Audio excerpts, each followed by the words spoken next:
कि क्या बीजेपी को एक बार फिर से इस बात की तकलीफ होगी कि बंगाल में उनका चुनावी चेहरा कौन होगा?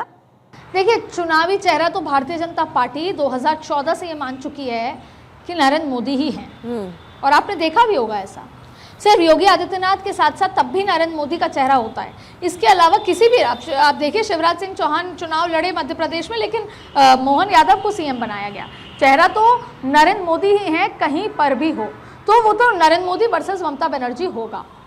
यही भारतीय जनता पार्टी के कार्यकर्ता और संगठनात्मक शक्ति की परीक्षा होगी कि कैसे घर घर तक ये बताया जाए कि आपकी बेटी सुरक्षित होगी अगर भाजपा की सरकार नहीं आई, और अगर भाजपा की सरकार इस बार फिर नहीं आती तो फिर आपके साथ क्या होगा।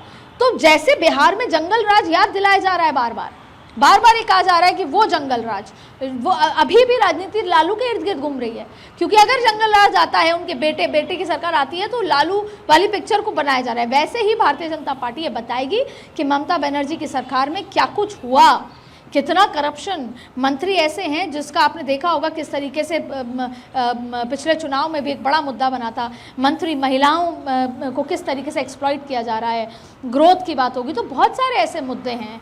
देखिए, जो पश्चिम बंगाल है वो इकोनॉमी के लिहाज से भी बहुत ही इम्पॉर्टेंट, अगर हम जोग्राफिकल लिहाज से कहें वो बहुत इम्पॉर्टेंट वो है।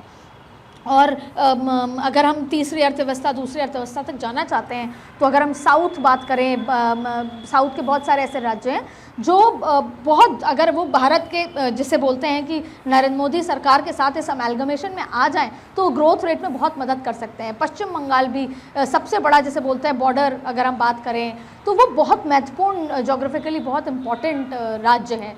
और आपको याद होगा कि पहले तो वो कैपिटल हुआ करती थी, तो ये अपने आप में बहुत महत्वपूर्ण फैक्टर है।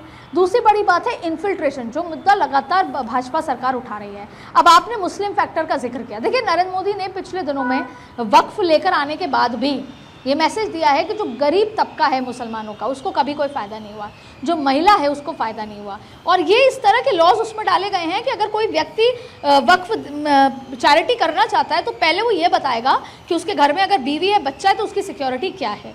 तो कहीं ना कहीं ये भी कोशिश की जा रही है कि जो पसमंदा है, बोरा मुसलमान हैं, वो ये समझें कि नरेंद्र मोदी एक मसीहे की तरह काम कर रहे हैं, गरीब मुसलमानों को मदद करने की कोशिश कर रहे हैं। और आप देखिए कि इस तरह की भी चर्चा होती है कि जो वक्फ के ऐसी संपत्ति है जो गलत तरीके से जिसका पैसा जा रहा है, उस पैसे को रोककर गरीबों में बांटा जाएगा, मुसलमान गरीबों में बांटा जाएगा। जब उनके अकाउंट में पैसा आएगा तो जाहिर तौर पर उनका हृदय परिवर्तन हो सकता है।